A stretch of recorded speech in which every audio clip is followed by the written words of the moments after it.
Halo Warriors, selamat datang kembali di channel YouTube Dewan 12. Dan kali ini kita langsung aja menyaksikan aksi supranatural yang dari Bang Adam yang sudah ada di studio. Debus. Jadi pada kesempatan kali ini gue akan memakan aku dan Bim bersama 3 rekan saya. Enggak sih, biasa bolong. Seret sih kagak. Biasa kalau seret tuh gue minum kopi. Oh, minum kopi sekarang? Iya. Oke.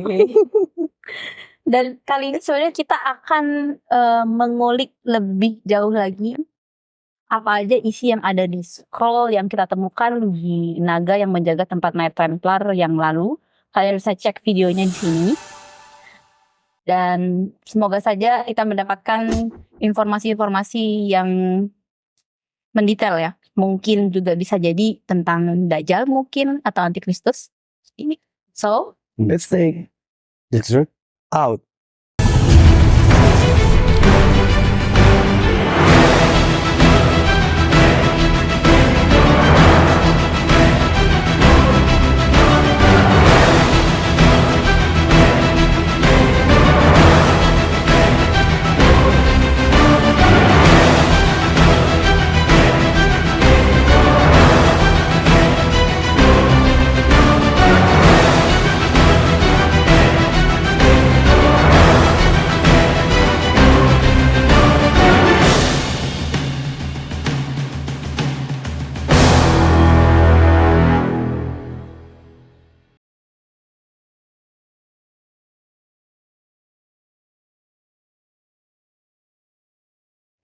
Oke guys, jadi sebelum kita mulai, gue mau mewakili semua Dewan 12 untuk minta maaf dulu karena kita skip 1 minggu nggak menayangkan konten. Sebenarnya apa yang terjadi? Gue bingung. Kita ya minggu lalu udah konten tentang satu tokoh. Tokohnya memang cukup terkenal ya, Maria Magdalena. Tapi kenapa nggak jadi ditayang? Kenapa? Jadi guys, kemarin kita mencoba untuk konten Maria Magdalena. Ya. Entah kenapa, pada saat Bang Adam mengkoreksi dari konten yang telah kita buat, itu sepertinya tidak layak untuk tayang. Nah, alasannya kenapa? Kira-kira gimana Bang? Kenapa tuh? Oke. Jadi pas gue cross check isi video dari awal sampai akhir, ya gue menemukan ternyata banyak hal dari penelitian kita yang belum bisa kita sampaikan dulu, karena terlalu sensitif. Takutnya kan nggak semua orang bisa open minded lah dengan informasi-informasi yang kita sampaikan. Nah, daripada nanti banyak pikiran-pikiran yang simpang siur, daripada akhirnya gue hold dulu. Gitu. Next time mungkin kalau sudah waktunya ya mungkin kita akan sampaikan basic ya. Gitu. Jadi untuk menghindari kekeosan dalam hati. Iya, kekeosan. Nanti pas dengar kaget, apa ini gitu. Iya. Nanti malah ngikutin sejarahnya Knight Templar Di sini. Iya. Di Knight Templar sendiri kan juga terjadi perpecahan gara-gara itu juga kan. Ada perbedaan sudut pandang. Iya. Tapi kita diskusi dulu ya. Jujur gue tuh gak terlalu belajar banyak sejarah. Entah gue nggak, tapi gue dapet aja begitu informasi gitu, dapet informasi dari cerita. Cuman gue nggak tahu baca sejarah kan, tidak baca kitab suci sama sejarah gitu. Tapi kalau gue perhatiin banyak hal tuh dari mode chaos banget. Bukan sekarang aja mungkin kan. Memang. Zaman dulu aja mungkin feeling gue udah chaos tentang iman gitu. Iya sih. Nah kita nih, kalau gue rasa kita nih menerima hasil dari improvisasi chaos dulu ini gak sih? Iya, setuju. Kebanyakan gak loh? Kita menerima hasil improvisasi dari chaos gitu. Kan zaman dulu kan perang, terus dan itu kan berarti banyak kepentingan, banyak politik ya. Di situ akhirnya gue memaknai keilmuan bahwa gue nggak bisa mengenal ketuhanan cuman dari sebuah kalimat. Akhirnya gua harus mendampingi kalimat itu dengan pengetahuan supranatural. Jadi dua ini nggak bisa dipisahin, dia itu sebenarnya satu. Jadi kitab suci dan yang berbentuk spiritual itu nggak bisa dipisahkan dengan supranatural, karena ini jadi satu. Betul. Iya, betul. Satu sama lain memvalidasi, Betul. dan dia harus jalan seiringan, nggak boleh satu sendiri. Kalau sendiri jalan chaos, Betul. satu sendiri jalan chaos, ya nggak sih? Ya, ya. Orang berjalan secara supranatural sendirian chaos, dia jadi something yang aneh, negatif, dikuasai the monster segala macam, ya nggak sih? bisa Nah, termanipulasi. Nah, kalau yang spiritual dia jalan terus tanpa divalidasi sama supranatural, yang ada nanti jadi apa namanya itu, iman buta, radikal, iman buta, Gampang iya nggak sih? termanipulasi. Gampang termanipulasi. Nah, di sini pada akhirnya gue memahami memang yang gue pahami dan gue bingungkan, why kita memecah dua hal ini yang harusnya satu menjadi dua, yang jadi terpisah gitu kan, sih? Setuju banget. Harusnya keilmuan spiritual dan supranatural itu harus menjadi satu, iya nggak sih? Jadi di saat kita ibadah, di saat kita berketuhanan, kita tahu untuk apa itu berketuhanan, dan kita mencari, dan kita tahu untuk apa kita ibadah, untuk apa sih kita puasa, iya nggak sih? Iya. Karena kalau kita di saat kita hanya mengerti teori dan hanya mengimani, ya wajar kalau kita gampang tersesat. Keyakinannya kurang. Nah, tapi di saat kita mempelajari supranatural juga, akhirnya kita bisa memvalidasi, oh ini gunanya gua berketuhanan, oh ini gunanya saya ibadah gitu, oh ini gunanya saya berbuat baik, oh ini loh saya menangkal semua pikiran negatif saya melakukan tindakan bersosial atau berdana atau apa lah, dan tanpa kemelekatan fungsinya itu apa, jadi tervalidasi sama supranatural, ya nggak sih? Nah, jadi saran gue sih ke depan, soal polemik supranatural spiritual ini jangan dipisah, itu disatuin dan sama-sama dipelajari. Jadi kalian sebenarnya mempelajari supranatural untuk melengkapi spiritual kalian. Dan sebaliknya, di saat kalian mengetahui supranatural, belajarlah spiritual. Betul. Begini itu. Makanya kadang-kadang gue selalu memvalidasi apa yang gue sampaikan ke Zidan, ke Aga, ke Feni, ke tim-tim yang lainnya. Untuk mengcross check gue salah gak sih? Iya. Saling validasi. Iya gak sih? Karena kayak ini. Iya, cari validasi. Karena yang gue cari itu adalah keakurasian yang kuat. Jangan sampai statement pikiran gue ini salah. Jangan cuma asumsi ya. Nah, di situ jangan cuma asumsi, yang ada nanti, dan yang apa ya, yang jadi tanggung jawab gue adalah setiap statement gue ini itu harus gue pertanggungjawabin. Ya. Setuju. Jadi gue butuh akurasi kuat, di mana kalimat-kalimat yang gue sampaikan tuh bisa menjadi informasi dan pengetahuan yang mengedukasi para netizen juga kan. Selama ini kan mereka mikir kayak kitab suci itu kan gak penting. Dan agama tuh gak penting. Sebenarnya buat gue itu salah. Banyak yang agama itu mengkotak-kotakan. Nah, sebenarnya memecah belah atau politik. Nah, Kan kitab suci buatan manusia kayak gitu kan. sebenarnya gini, balik lagi kan gue bilang, kalau kalian melihat dari perspektif kacamata negatif, maka negatif itu semua. Setuju. Ya, Setuju. di saat kalian menggunakan perspektif positif, mungkin positif lah semuanya gitu. Nah, kalau gue lebih menggunakan perspektif yang di tengah-tengah, netral ya. netral. Di saat gue netral, tidak ada negative thinking dan positive thinking di situ, gue menemukan yang benar itu yang mana. Iya. Kalau gue terlalu positive thinking, iman buta gue. Negative thinking ya jadi jahat gue.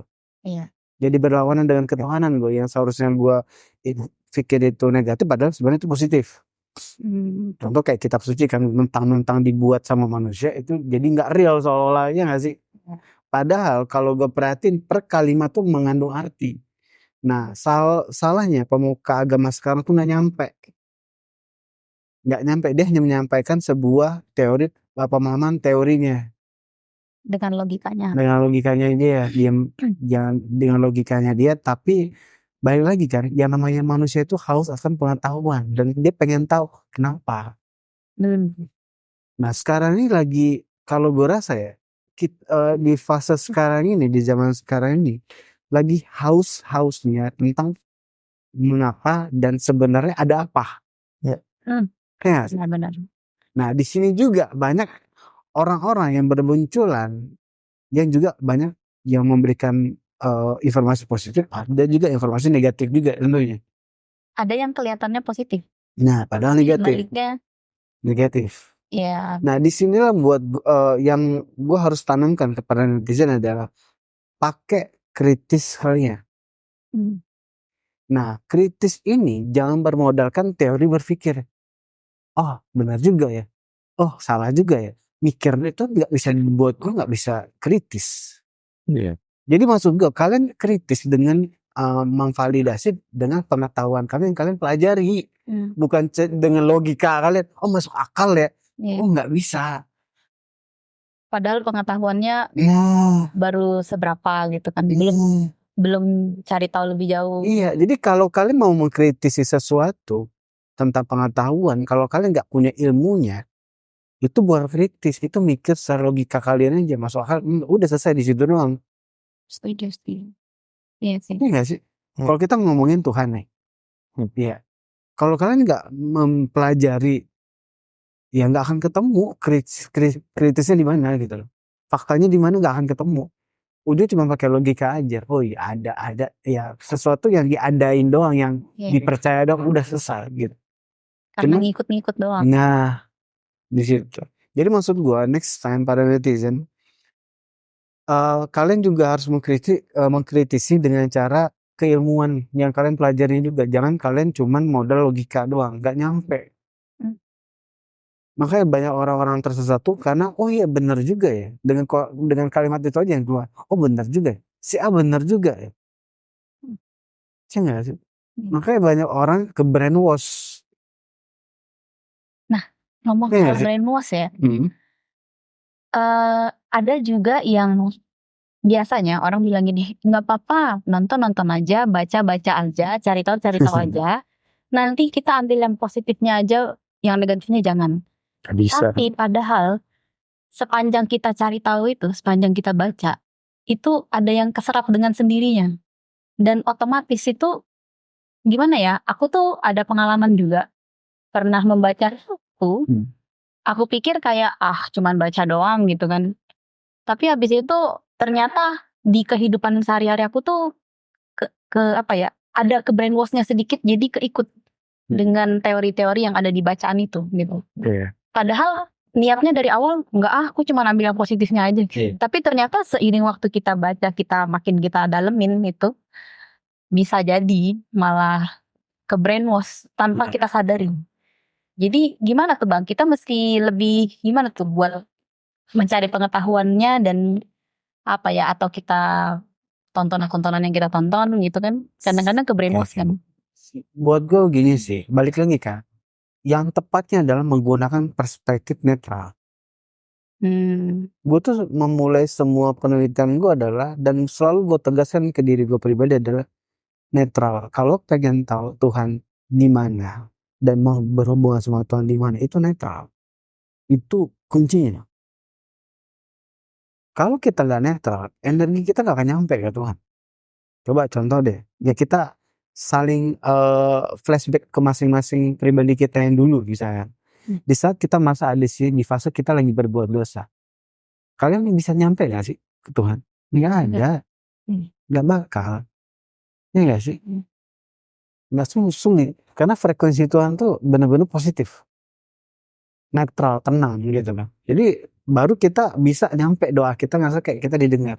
Tapi di saat kita pernah di fase yang orang yang berdosa, kan semua orang pasti pernah di fase berdosa itu, itu nggak nyampe terhubung sama Tuhan, dan itu sulit. Jadi makanya gue bilang awalin dengan perspektif netral. Jadi dengan perspektif netral ini kalian boleh baca apapun itu dan cari tahu apapun itu, hingga menjadi sebuah tumpukan puzzle pengetahuan yang pelan-pelan kalian akan susun. Oh ini arahnya kemana sih, perginya kemana. Oh yang maksud Bang Adam itu seperti apa sih. Nah banyak penonton yang gue jujur agak kan jatuhnya kayak sedih sedih yang gua baca dari komen-komen mereka, berarti semua orang ini nonton berpikir pakai logika mereka nggak ada kritis secara keilmuannya. Ya nggak sih? Ya. Nah, gue nggak tahu gitu. Sedangkan buat gue pribadi, wajib bagi para personal setiap orang tuh adalah belajar. Iya, belajar. Bukan cuma denger doang. Oh iya, yang bener ini salah, kayak nanti berubah lagi tuh. Itu yang salah rupanya. Nanti beda lagi. Oh, ono yang salah. Ya nggak sih? Bukan di situ poinnya. Bukan di situ berarti kan buat gue pribadi adalah lo nggak ada ketahanan iman dari pengetahuan lo dong. Berarti iman lo iman buta dong. Karena bisa berubah. Ya, benar-benar. Iya gak sih? Lu nggak ada ketahanan iman karena ya lu cuman mengetahui aja, nggak lu pelajari semua.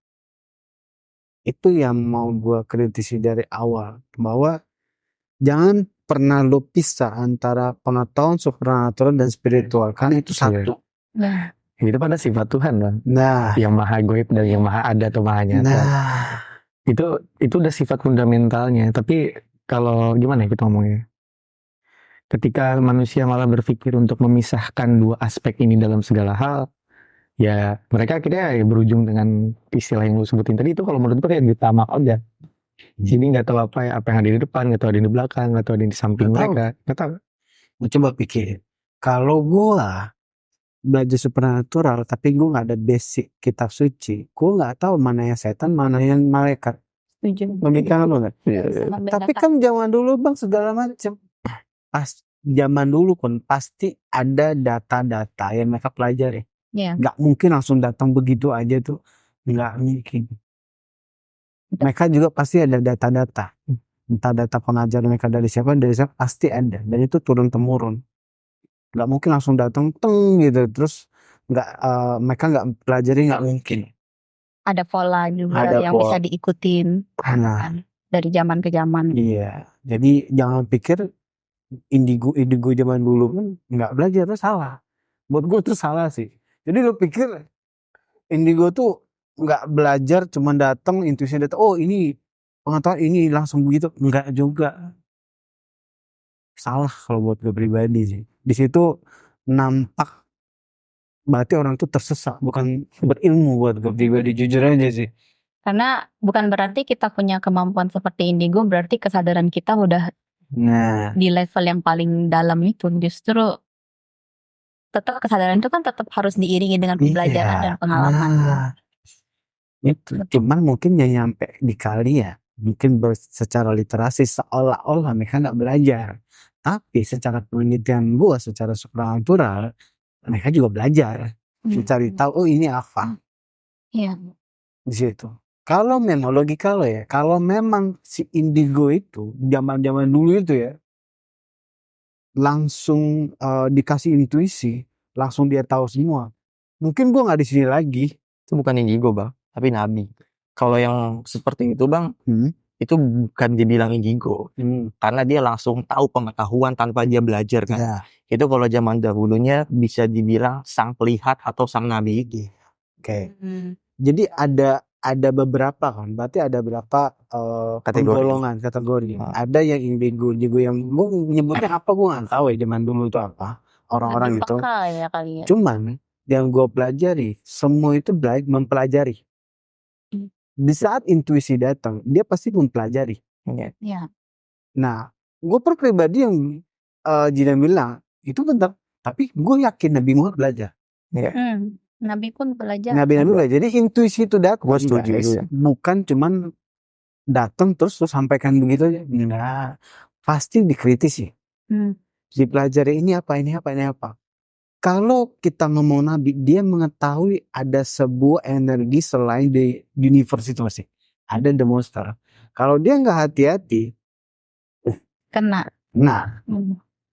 Kan gitu suci pun ada. Kalau di situ sebutnya hikmah tuh. Nah. Ya. Emang ada. Makanya kan bahkan di kitab suci yang mereka dari semua yang mereka sampaikan jelas ada negatif, ada positif.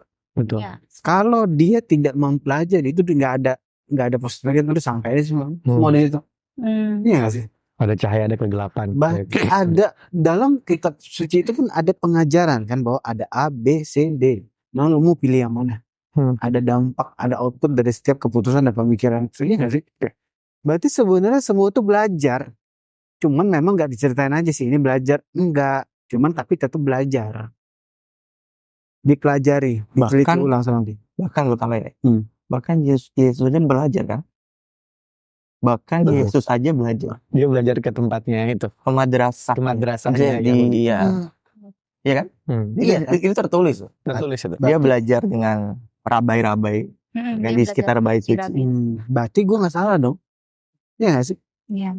Jadi semua orang yang di zaman dulu itu semua belajar. Nah sekarang orang-orang modal nonton terus berpikir, oh ini benar, oh ini salah. Wajar dong ke depan chaos. Iya nggak sih? Iya. Wajar ya ke depan chaos. Wajar. Nonton ini terus, oh itu benar. Wah yang situ salah. Pakai logikanya. Iya nggak sih? Membedakan jadi. Iya belajar enggak, cuman dia sok tahu. Oh ini benar atau enggak? Itu jadi itu bahaya. Di saat kalian berpikir kayak gitu, kalian menyimbolkan sekian ratus orang seperti itu. Berarti kalau ke depan chaos wajar. Iya. Itu aja sih pesan gue. Jadi next time buat penonton iWarrior, jujur ini channel buat ibadah. Jadi gue tegasin kalian, kalau kalian nonton iWarrior itu please pelajari. Ada kalimat atau kata yang kalian gak ngerti, cari di Google. Kan gampang. Kalau gak cari di kitab suci, kalau gak tanya orang yang lebih ngerti. Wah, iya. Biar lebih paham gitu loh. Merasa. Biar lebih paham gitu loh. Dan gue ingetin lagi, pakai perspektif netral. Maksud Bang Adam, maksud ada Jidan, Navel itu apa gitu loh. Biar nanti kalian bisa menyimpulkan opini seperti apa. Jadi jangan pakai logika berpikir kalian, tapi logikanya nggak pakai pengetahuan. Nah itu bahaya. Ya kayak misalnya logika tuh kayak pedang gitu, tapi ya cara masaknya itu adalah pengetahuan itu sendiri. Jadi harus punya database juga sih. Percuma kalau nggak ada database, udah gitu gimana ya? Nggak bisa dihitung logika malah bahkan kalau buat gue. Standarisasinya apa gitu? Nah Benar nggak sih? salahnya di mana? itu banyak loh. Gue tuh kadang-kadang entahlah ya, kegabutan gue adalah di saat ada komen yang nggak bener nih, gue cek, gue koneksiin diri gue ke orang itu dan gue cek orang itu seperti apa datanya. Oh orangnya begini. Oh ya udah. Tapi setelah gue totalin ternyata banyak netizen yang begitu, yang cuman berpikir, nggak berdata. Tiba-tiba oh ini salah, oh ini bener. Nggak gitu cara main di dunia ini, nggak gitu. Kalau kalian nonton ini berarti kan kalian mencari tahu tentang ketuhanan lah. Bukan nyari pengetahuan tentang SpongeBob pasti kan. Ya dong. Entertainment lah ya. Di saat kalian nonton ini kalian pengen tahu tentang ketuhanan dan kenaikan spiritual, ya kan. Tapi kalian nggak mau baca. Nggak bisa. Jadi Prasyarat itu jatuh. gimana caranya buat kita nih saling satu sama lain, saya membantu. Kita belajar, kalian juga belajar. Kita diskusi. Kalian tinggal bikin komentar di sini gitu ya sih. Setuju. Gitu. Jadi Banyak yang gak ada waktu bang. nah, Gak ada waktu jadi main nonton aja. ya gitu. Ya generasi sekarang kan gitu bang, malas baca, Iya. udah terima informasi aja apa yang dia lihat Iya. di sosial media. Nah, Kayak gitu sekarang. ya. Terus tiba-tiba ada chaos, kok bisa chaos? Tanya balik. Anda adalah, ya di saat Anda bertanya seperti itu, ya Anda adalah wakil dari semua orang yang chaos itu. Tiba-tiba ada ribut sana sini soal agama segala macam. Ya, itu perwakilannya. Kan banyak kan yang sorry ya, pedalaman tuh dia juga cuman iya doang kan, si pemuka agamanya ya ini. Iya gitu. Iya dong. Tahu orang ya. Iya. Seperti itu. Di situ. Jadi please lah maksud gue tuh kayak ini ya intro aja. Gue ke depan kalau nonton kita kalau bisa nah netizennya juga gue harapin saling bantu sama netizen yang lainnya. Di saat kita nggak balas komen, ada yang nanya ada yang ngerti silakan tampil nih jawab. Oh Ya. maksudnya si Bang Arga tuh ini, maksudnya Jidan tuh ini, maksudnya Bang Adam tuh ini. Boleh saling bantu kok gitu. Dihitung kok pasti ibadahnya itu Betul. pasti. Ya. Gue seneng banget lihat itu semua. Iya, iya nggak sih? Niat kalian tuh pasti dihitung. Nggak mungkin nggak dihitung. Walaupun satu sama lain nggak tahu, cuman pasti energi positif kalian itu akan ada di situ. Amin. Bahkan gue bilang ke anak-anak gitu kan, teori tentang something itu pasti selalu ngeluarin energi. Jadi di saat kalian berpikir tentang apapun itu pasti ada energinya. Bener di agama Buddha, makanya gue setuju karena apa yang lo pikirin secara otak, hati dan lo ucapin apa dan tindakan lo juga itu pasti ngasilin energi. Ya. Jadi jangan berpikir di saat lo balas komen si Anu misalnya, si Anu nggak mengerti tentang ini, terus lo malah ngapain gue jawab gitu kan kayak nggak guna gitu kan? Ya itu lo salah. Terus lo ngapain nonton di sini? Nggak akan berdampak apapun di saat nonton itu di saat lo nggak membantu satu sama lain. Bahkan gue tegasin di Air Warrior pun bahwa di saat ada kenaikan spiritual yang belum naik, yang udah naik bantuin biar naik, Dongkrak. Ya. biar frekuensinya sama. Itu yang gue lakuin di Air Warrior dan gue harap netizen juga sama. Dia cuma balas komen lah segala macem gitu loh. Jadi kan kita kan nggak mungkin mantengin komen-komen terus ya, karena yang kita lakukan adalah di luar ini jujur banyak bukan orang-orang yang nganggur ya, semua punya kesibukan masing-masing, ada yang kerja, ada yang bisnis, ada yang ya mereka masing-masing lah gitu loh, tapi sempetin buat kita ibadah karena memang di luar itu buat ibadah kan, berjuang bertugas di situ ya, kita sempetin, kita bagi waktu, emang kita udah ikrar, kita udah sumpah bahwa ya kita mau ibadah di sini, udah. Jadi maksud gue pribadi di saat kalian kenaikan spiritual, mencoba untuk kenaikan spiritual dengan nonton Air Warrior, ya mulailah dari hal-hal kecil, balesin komen, tapi jangan debat. Iya. Ya tolong gitu loh, jangan debat, biar buat apa gitu loh. Jadi mulai dari hal-hal kecil aja, dari balesin komen itu udah oke sih. Itu sih gue kayak ceramah sorry. Oh, iya. Iya, yang bijak aja lah pokoknya kamu sesuai dengan apa yang kalian sampaikan gitu, kebijakannya gitu. Mungkin sekian kali ya on dari kita ya. Udah. Kalau gitu untuk hari ini. Mungkin sekian kali ya. Udah setengah jam soalnya. Jadi bisa aku simpulkan ya, kalau ternyata supranatural dan spiritual, jadi antara supranatural dengan ajaran-ajaran ketuhanan itu sendiri, ajaran agama, ajaran dari kitab suci, itu tuh sebenarnya tidak boleh dipisahkan. Karena kedua ini kalau bersama justru makin kuat, makin keyakinannya tuh makin bertambah, karena saling memvalidasi.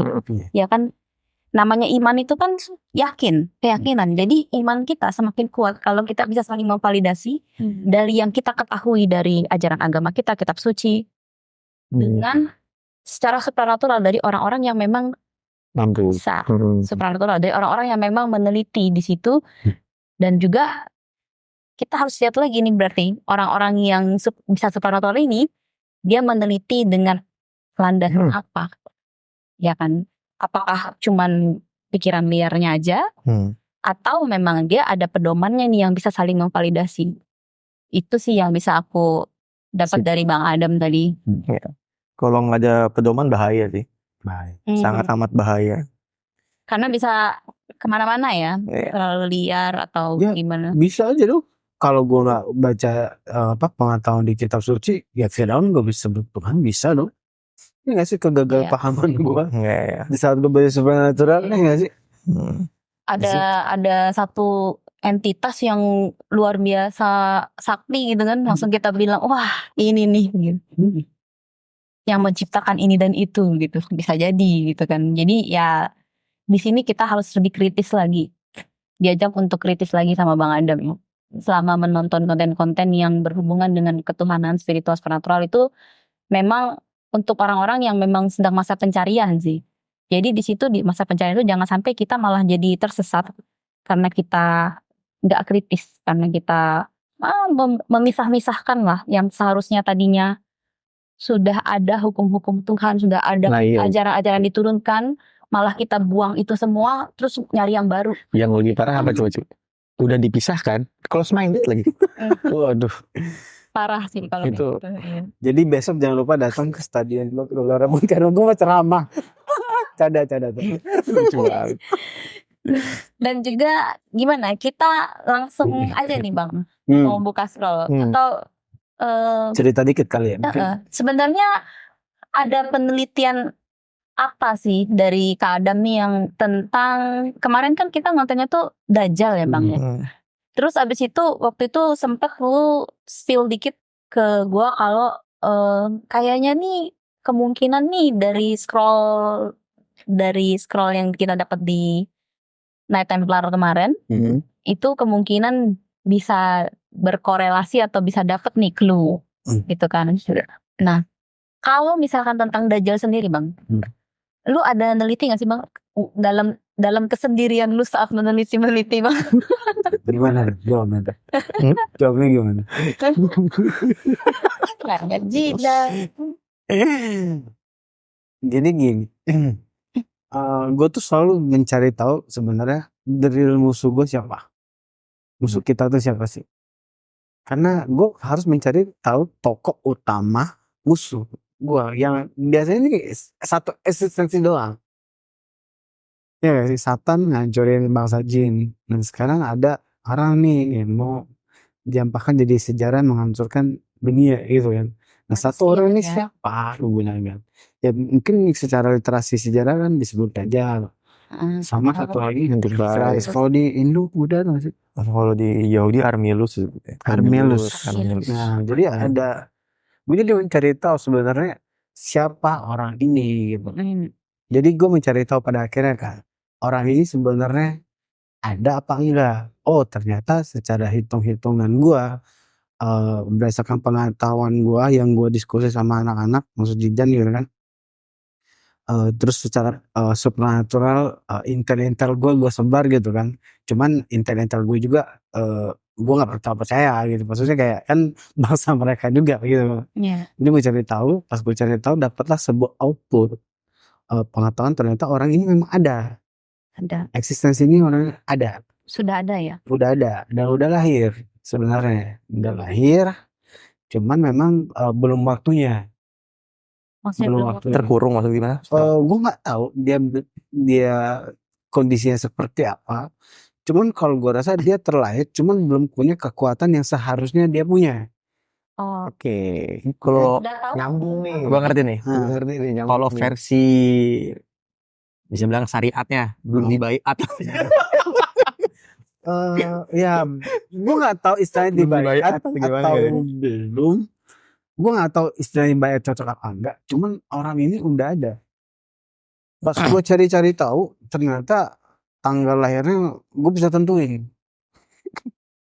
Lu tentuin atau lu bisa tebak? Gue bisa tebak. Gue kan mengerti tentang dunia zodiak, sio, elemen. Gue juga ngerti. Walaupun gue bukan ahli di bidang sana, cuman gue tahu aja. Gitu. Taunya gue juga bingung. Kadang-kadang gue tahu aja.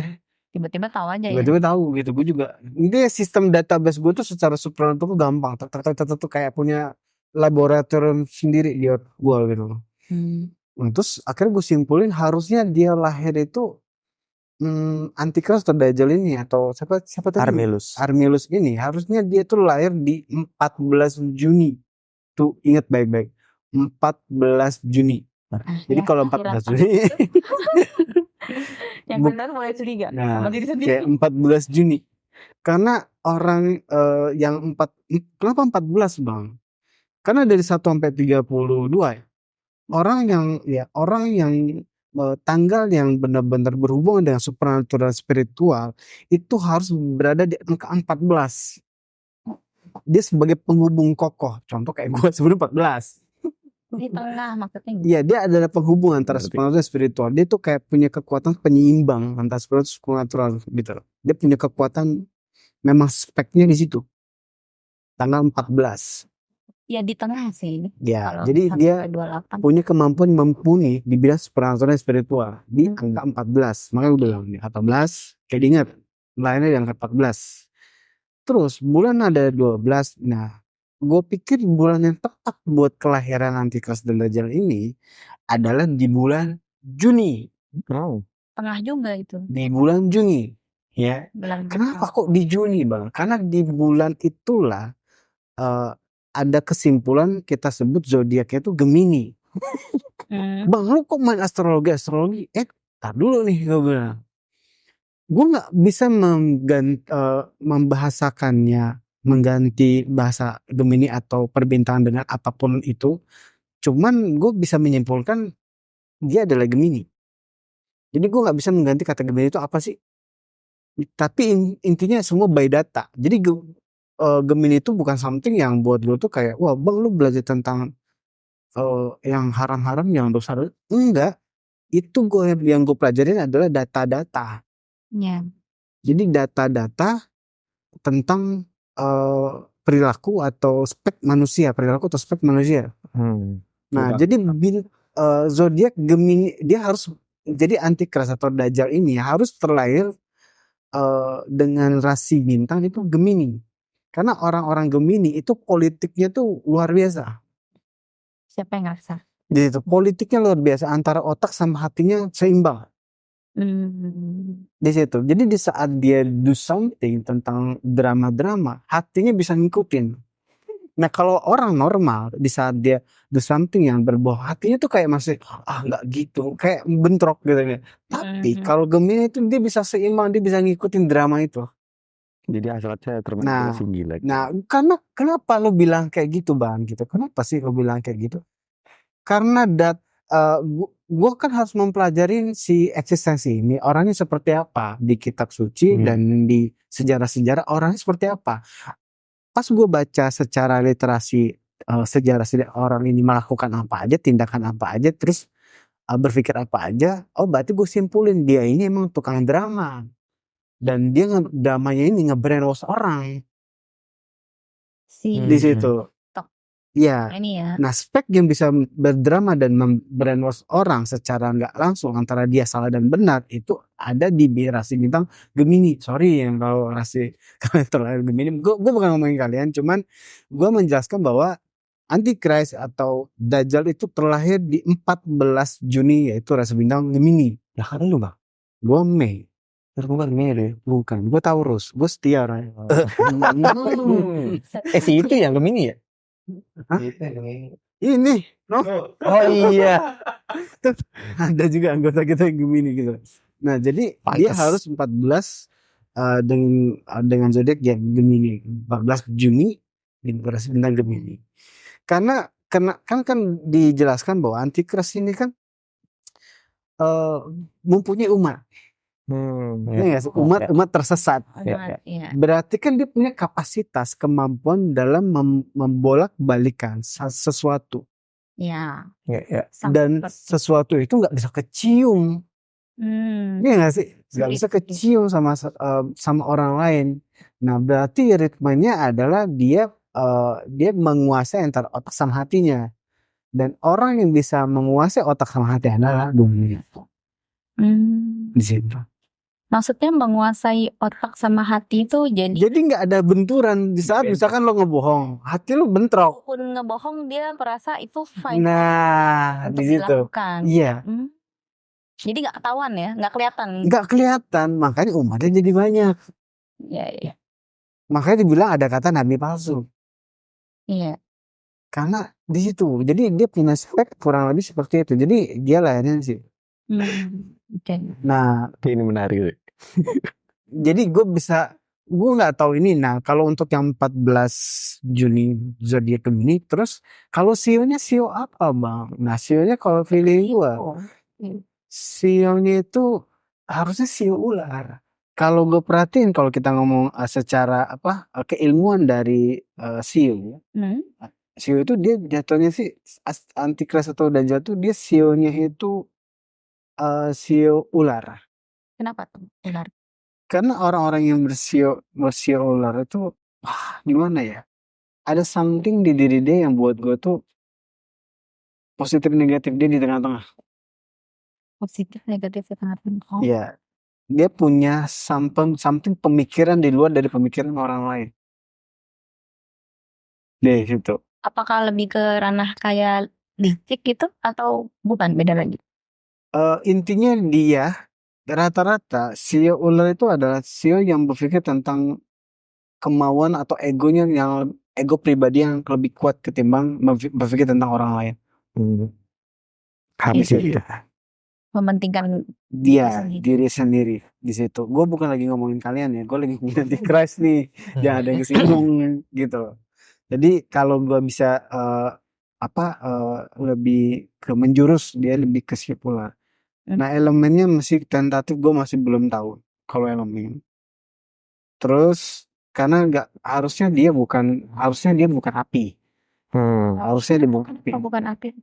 Dia nampak tenang soalnya. Kalau api itu orang yang dari luar dalam itu kelihatan membara, Iya. gemur ambisi. Dia tuh harusnya bukan api. Di situ Iya. gua harus cek avatar dulu. Sorry. Jadi intinya gua harus cari tahu dulu soal elemen. Nah, ini juga gue masih belum tahu untuk yang elemen ya. Nah, Iya. untuk tahun dia udah lahir apa belum Bang? Tahun berapa? Nah, tahunnya itu feeling gua dia terlahir itu di tahun 1977 harusnya. 77. Nah, di mana angka 77 kan harusnya angka 77 itu kalau disimbolkan Dermawan. angka dermawan ya. Dan memang kalau gue rasa dia Dermawan. Kalau nggak ada pengikut. Enggak ada pengikut. Itu Iya. benar di situ. Kalau kondisinya dia negatif terlalu kelihatan, jadi kayak jadi semua data-data dia itu secara data spek seorang karakternya dia itu tumpang tindih sebenarnya. Iya. Kadang begini, kadang begitu, dan itu nggak kelihatan sama orang. Dan itu nggak kelihatan sama orang. Ini gimana Bang tentang astrologi segala macam? Ini sebenarnya apa? Lo mau pelajari ini untuk apa? Balik lagi kan gue bilang, gue tuh orang yang benar-benar perspektif netral. Gue mempelajari semua keilmuan untuk mencari tahu tentang hukum-hukum ketuhanan di bumi ini. Jadi gue tuh mencari tahu Tuhan itu bukan pakai dengan cara mikir pakai logika gue atau cuman pengetahuan iya ini benar apa salah, nggak bisa. Gue pakai keilmuan kalau gue. Benar-benar gue didikasiin diri gue untuk ketuhanan gue. Di situ intinya gue sama diri gue udah selesai. Masalah gue sama diri gue udah selesai. Jadi tentang gue dan Tuhan gue yang belum selesai. Gue cari tahu ini gimana polanya. Ada pengetahuan apa aja buat tambahin. kita harus pelajarin semua. Nah, di situ. Jadi yang dipelajarin ini Bang Adam ini itu kalau mungkin banyak gimana kita ngomong di agama-agama kayak Samawi memang kayak seakan-akan dilarang gitu soal ini kayak misalnya di Islam dan juga Kristen. Kalau di Islam gue jawabannya satu hal itu disebutnya ilmu tanjim. Jadi ilmu yang dapat dinyatakan sebagai ilmu ilahi aja, jangan jadi diketahui apa oleh Tuhan aja. Wilayah mistis. Itu tuh dilarang karena memang ada kecondongan ketika kita mempelajari itu tuh bisa terhanyut dan terbawa ke arah yang lain negatif. Ada ini berbahayanya kalau tidak netral gitu. Itu ke bawah ya, jadi kayak gitu. ke brainwash. Sama kayak pisau aja, kalau dia dipakai untuk masak ya jadi bagus kan. Kalau untuk dipakai untuk live ya gitu. Jadi memang gua akui memang kalau kalian nggak punya mental secara pengetahuan pasti benar kata harga pasti kalian ke bawah. Cuman kebetulan mental gue mental pengetahuan. Jadi di saat gue meneliti gue netral di situ. Ini gue harus tahu ini benar atau enggak. Terus ini keilmuan dari mana itu gue cari tahu. Gue cari tahu benar-benar secara ini benar atau enggak. Gue cari tahu. Justru malah dengan itu malah mempertajam ya. Iya, mempertajam penelitian kita. Iya, kesalahan orang adalah akhirnya dia berfokus di zodiak atau astrologi itu, ngerti kan? Besok hari besok gimana? Oh, gue tanggal lahir gue begini. Apakah gue gitu. Malah jatuhnya melencengnya di situ. Nah, kalau gue mendapatin data-data itu berarti gue mengetahui berarti di dunia ini ada sistem, ada pola. Yang gue tangkap dari pelajaran gue tentang semua hal ini, yang gue tahu adalah semua sistem di kosmik ini ada pola. Nah, pola itu yang gue cari. Itu penting. Karena di saat kalau kita berhubungan ke Tuhan dan hidup sebagai manusia, lu nggak tahu pola, habis lu. Ya. Pulang lu nggak tahu lu mau kemana. Bisa aja kan, kalau gue bisa nggak sih dari perspektif orang yang nggak tahu, bisa aja semua agama salah, bisa aja pengetahuan selama ini kita terima salah. Salah. Gue nggak mau di situ. Kalau gue bener-bener mau di fase gue mengetahui dan di saat gue pulang gue tahu mau kemana. Dan gue ngerasa pede karena gue udah cari tahu. Jadi pulang kaget, udah pulang nih gue gitu kan, neraka surga ya gak sih. Terus pas ujung-ujungnya gelap semua, ini bener gak jalan gue? Nah gue gak mau di situ guys. Iya. Di situ. Nah kalian tahu lah ya, maksudnya pernah mungkin ada orang yang selalu membantu atau ziarah kubur ataupun nemenin teman ke pemakaman, antar teman ke pemakaman. Nah di situ gue banyak belajar bahwa di saat kita meninggal itu sendirian guys, nggak ngajak siapa-siapa. Iya. Bener-bener lo akan ngerasain adalah deepnya kehampaan itu. Emptiness. Dan itu kalau kalian masih hidup kalian bisa duniawi, masih enak kerja party segala macam fun ya di satu hidup. Tapi gue yakin nggak ada yang tahu aja lu kapan. Iya. Setuju. Ya gak sih? Siapa tahu habis pesta lu selesai gitu. Bisa aja pas lu ibadah lu selesai juga nggak ada yang tahu gitu. Nah hal itu yang selalu gue kadang-kadang kita ngomong khawatirin buat gue pribadi, khawatir untuk selalu gue jaga hati gue. Ya. Karena hati itu yang penting. Karena di saat lo banyak pengetahuan ilmu secara agama atau spiritual sekalipun, lo meninggal dengan banyak dendam, habis lo. Iya sih. Dendam, kecewa, jahat, gak guna semua pengetahuan lo juga. Jadi yang harus dijaga tuh hati. Tuh deh malam ini kok gue ceramahnya panjang ya. Tapi bagus. Tapi bang, mungkin lu nggak tahu ya, lu udah tahu apa belum ya? Kalau gue pernah cerita sama lu, apa yang lain juga. Tadi kan lu tadi ngomongin mengenai Sio, zodiak. Sebenarnya ada kepercayaan di dalam tradisi Kabbalah bahwa ada suatu tokoh yang memang dia pertama kali mengetahui tentang rahasia astrologi. Siapa yang disebutin dalam tradisi Kabbalah ataupun di dalam Zohar, itu mungkin ini lu bakal kaget sih. Ini menurut gue. Siapa? Di situ tertulis bahwa Abraham sendiri yang memang mengetahui konsep astrologi. Gue belum pernah ngomong ya. Gimana? Jadi kan ada kan kisahnya mengenai Abraham itu melihat bintang, matahari. Iya. Nah ini pasti yang netizen yang nggak belajar nih. Masa iya? Saya sih. Emang iya? Jadi gitu. Iya. Iya sih. Benar. Jadi mengenai ilmu perbintangan itu Abraham udah tahu terlebih dahulu. Abraham itu siapa sih? Nah, jadi gini. Abraham ini dikenal sebagai bapak bangsa-bangsa. Ini dikenal di 3 agama samawi ya. Pasti mengenal akan Abraham itu. Mungkin dari literasi Islam dikenal sebagai Ibrahim. Dan itu sebenarnya adalah sosok yang sama. Yang mempunyai anak Ishak dan Ismail. Dan setelah itu, dan memang Abraham ini dijanjikan menjadi bangsa yang besar dari keturunan-keturunannya. Nah, dari Abraham inilah terlahir nantinya agama-agama Semitik. Bahkan kalau dalam kitab astral kan dijelasin kan mengenai Abraham itu nanti di dalam keturunanmu lah akan muncul sebuah kitab suci dan agama-agama ya. Yang mungkin lebih ke sana sih pengenalan singkat mengenai Abraham. Jadi intinya buat gue pribadi, setiap kalian nggak ngerti sebuah kata atau kalimat di sini, cari. Jangan pakai asumsi sendiri. Karena ini adalah ruang buat kita sama-sama belajar dan ibadah. Iya. Itu sih pesan gue. Lanjutkan. Nah, tadi aku juga setuju sih sama Kak Adam yang tentang mempelajari pola. Itu menurut aku kalau kita mempelajari pola ya, semakin kita mengetahui pola, itu sebenarnya makin mempermudah kita untuk menyusun puzzle-puzzle kehidupan. Ya. Jadi bayangin kalau misalnya kalian yang mungkin memang ada yang suka nyusun puzzle gitu ya. Puzzle yang kecil banget gitu, bongkar gitu. Gimana cara nyusunnya kalau kita nggak bisa mulai dari cari polanya dulu. Ya kan, pasti belajar polanya dulu baru kita bisa. Kalau baru mau nyusun udah nggak tahu pola, udah males, nggak mau ini, udah biarin aja scanning di situ gitu. Ibaratnya puzzle berantakan, lu nggak tahu gambar apa yang lu mau buatnya gak sih? Kan pasti awalnya kita harus cari polanya dulu. Oh ini bentuknya ini, pasangannya kemana nih gitu. Jadi emang varipola itu penting sih. Penting. Dan kalau misalkan dari yang tadi Kak Adam penelitian tentang Dajjal itu, berarti di 14 Juni show ular. Ya. Iya. Tahun 1970. Jadi Jadi intinya kalau gue rasa ya, dia udah lahir, cuman memang belum punya kemampuan yang seharusnya. Jadi masih dipersiapkan. Dan memang kalau hitung-hitungan gua, dia memang harus lebih kalau secara versi ya kan di Islam pun ada imam.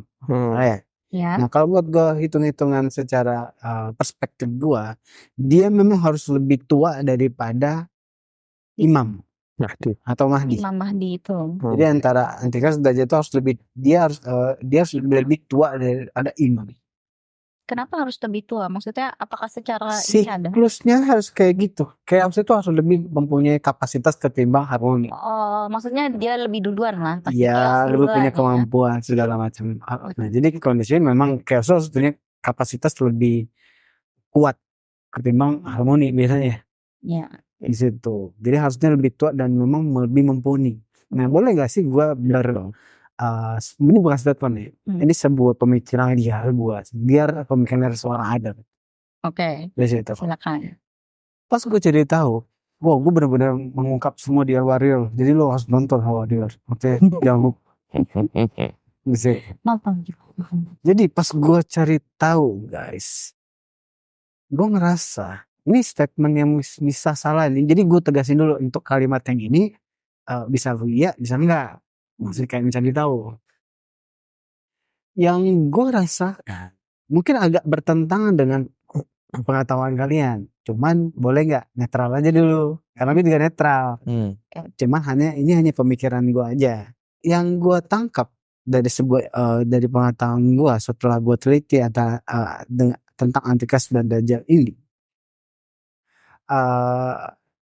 Gue ngerasa Antikristus atau Dajjal ini aslinya dia itu adalah wanita. Bukan laki-laki. Wanita bang? Ya. Mungkin wah di luar dari pemikiran kok wanita bang nggak gitu lah bang segala macam. Gue maunya juga terimanya begitu. Cuman secara penelitian gini. Jadi kalian harus tahu. Laki-laki ya itu memang tidak ditakdir laki-laki yang sekarang manusia gitu. Manusia laki-laki zaman sekarang itu memang tidak ditakdirkan mempunyai kekuatan. Kita ngomong manusia ya. Nggak ngomong yang lain-lain nih. Jadi manusia laki-laki di zaman sekarang hanya bisa mempunyai kemampuan supranatural sebesar 80% maksimalnya. Sudah kapasitasnya dia. Karena dia terhalang sama otaknya dia yang kritis. Di situ. Indranya akan berpikir ini pokoknya ketahan berdasarkan spek dia sebagai manusia yang kritis. Ketahan masih ada logika. Nah, jadi laki-laki kalau belajar supernatural batas maksimalnya hanya bisa 80% dan itu mentok. Itu mentok. Wadahnya kurang gitu ya. Memang dia bukan speknya. Itu satu secara supernatural. Tolong catat ini ya. Tolong catat ini ya. Oke. Satu. Jadi kan balik lagi kan, gue melihat dari sudut pandang universal banget. Bahkan orang nggak sampai di situ. Bang lo yakin bang? Ya karena gue meneliti guys. Gue bukan lagi berasumsi nih sama kalian. Gue meneliti di situ. Jadi yang gue tangkap adalah sosok ini kita ngomong mentalitasnya harusnya wanita. Kita ngomong mentalitas dulu ya. Mentalitasnya dia harusnya dia adalah wanita. Oke? Karena dia mempunyai kemampuan supernatural yang mumpuni.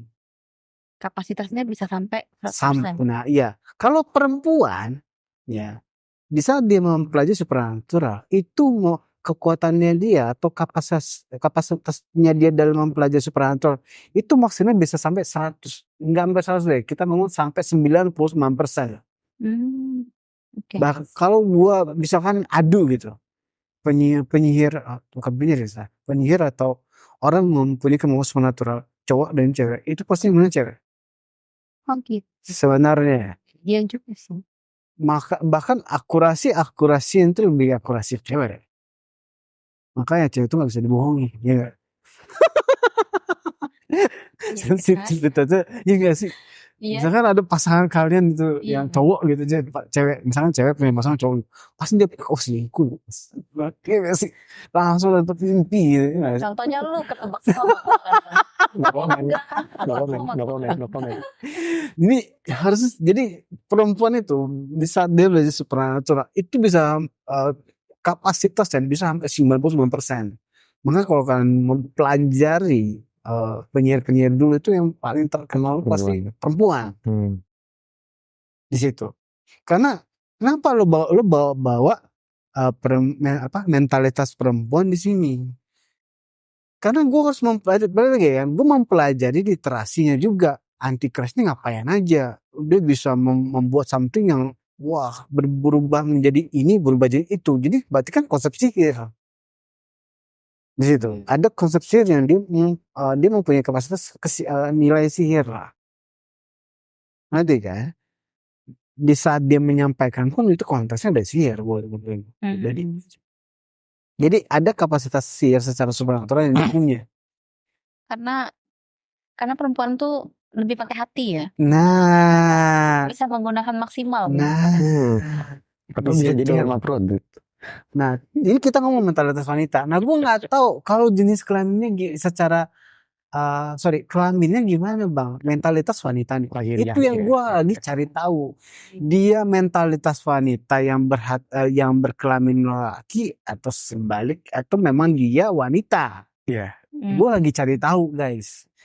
Tapi pada akhirnya gue ambil pengetahuan lagi dari film-film sekte-sekte di luar negeri sana. Ini bukan cocok lagi ya. Ini keilmuan yang gue lagi cari tahu. Bukan lagi cocok lagi. Jadi film-film Hollywood itu juga setahu gue tuh ada istilahnya kode yang memang harus lu perhatiin juga. Karena itu kan ada unsur elit globalnya di sana. Ya. Ya kan? Bukan cuma film biasa. Ini kita bukan ngomong konspirasi, ini ngomong fakta. Jadi beberapa film yang memang itu memang dipesan atau memang pesanan elit global. Ya. Nah, jadi beberapa film sekte itu selalu yang ada di kursi kekuasaan itu adalah wanita. Oh gitu. Selalu wanita. Kalau kalian menonton sekte-sekte, yang dia nggak kelihatan siapanya dia di situ. Dan film-film kartun selalu yang muncul perempuan di situ. Berarti kan ada something yang mereka ketahui tapi mungkin kita nggak nyampe. Sebenarnya bang gini bang, kita melihat dari kisah primordial terdahulu aja gitu, ya gitu. Kan kita semua sepakat ibaratnya unsur roh dari manusia dan perempuan dan laki-laki aja kan berbeda kan? Iya. Dari awal primordial penciptanya berbeda kan? Beda. Terus balik lagi, yang benar-benar terinfeksi oleh virus ular itu siapa sih? Dari situ bisa kelihatan. Oke. Jadi ada injeksi dari situ. The Mandela. Nah, kita bisa lihat dari dulu. Cuman gini, kalau kritis aku berjalan ya di sini. Kalau memang anggaplah dia perempuan, apalagi kalau sampai wujudnya pun perempuan, itu kan jelas-jelas titelnya itu kan nabi palsu. Ketahuan dong, kalau nabi kan sepanjang sejarah laki-laki ya. Maksudnya emang ada nabi perempuan. Oh, gue tahu yang. Nah, jadi gini, Fen, kan yang gue bahas ini adalah mentalitasnya. Kalau kelamin kan masih dipertanyakan juga. Ini sebenarnya dia ganti kelamin apa gimana? Gue juga masih bingung sebenarnya. Karena ya harusnya ada something yang dia tutup-tutupi di situ. Dan gue rasa chaos di akhir zaman itu nggak mungkin bisa terdeteksi kalau kita nggak cari tahu. Dia nggak sih? Kalau gak semudah itu pengungkapannya mungkin nggak akan se-chaos itu harusnya. Iya, benar. Chaos itu terjadi karena banyak manipulasi. Iya. Kebohongan yang dibikin. Nah, logika lo ya, kita sudah menjelaskan Antichrist Dajjal tuh cowok lo, orangnya begini. Oh, gampang ya berarti. Lo punya banyak kode. Nah, yang jadi masalahnya Antichrist sudah tahu. Oh, berarti gue udah tahu nih. Orang udah tahu. Masa gue harus seperti yang disampaikan? Logika lo aja dah main deh. saat Dajjal atau Antikris itu mengetahui bahwa gue sudah dicatat di situ, berarti gue harus seperti itu. Ya nggak mungkin dong musuh begitu. Enggak. Dia pasti bermain something di situ. Iya. Setuju gue. Iya nggak sih? Tapi kalau yang tercatat itu kan memang sebenarnya cuman ya baru tulisan ya. Iya. Belum ada perwujudannya dan juga kondisinya juga belum sampai ke sana. Nanti kan pas kemunculan dia kan kondisi udah beda lagi. Oke, dan satu lagi gue tegasin, kenapa wanita? Kalau dia bisa berubah-berubah. Kayaknya suruh lari kan. Bisa. Ya, makanya kita harus menghindari. Bisa. Dia tuh kayak sambil masuk sambil nguping. Dari semua kegiatan dia di golongan naga ini, gue mendapati bahwa sebenarnya dia intel bahwa dia dan semua keturunannya harus menggagalkan semua event untuk mengungkap apa isi dunia ini. Jadi setelah Templar atau apapun lagi untuk melakukan itu adalah kematian atau kehancuran. Warrior we stand with conscience in mind to challenge the darkness.